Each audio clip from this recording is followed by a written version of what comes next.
এজন বিশেষ অসমৰ সংগীত জগতৰ ৰজা বুলি কোৱা আৰু একাংশ মানুহে তেওঁক ৰজা পাতি থোৱা এজন বিশেষ গায়ক, তেওঁক বেলেগে শিল্পী কয়, মই গায়ক বুলি কওঁ।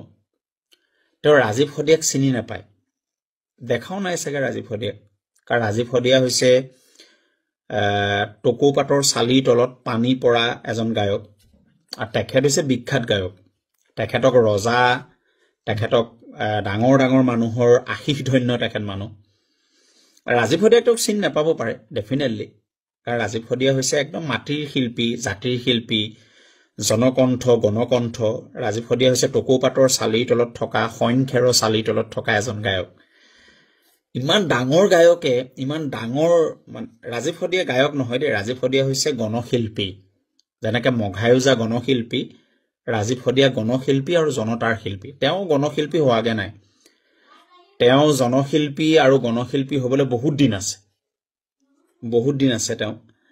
তেওঁ নিজকে গণশিল্পী বুলি ভাবে 30,000 গান গোৱাৰ কাৰণে। তেওঁ নিজকে ষ্টেজত, বিহু ষ্টেজত গৈ পেলাই কয় মই 40,000 গান গালো ইমান দিনত। তেওঁ মৰিলে কিমান মানুহ তেওঁৰ লগত যায় এইটো এটা প্ৰশ্নবোধক, কিন্তু ৰাজীৱ শদিয়া প্ৰমাণ কৰি দিলে যে ৰাজীৱ শদিয়া যেতিয়া ঢুকাইছে, ৰাজীৱ শদিয়াৰ যেতিয়া চাঙিখন দাঙি লৈ গৈছে, তেতিয়া 5,000 পৰা 10,000 মানুহ লগত গৈছে। তেওঁৰ লগত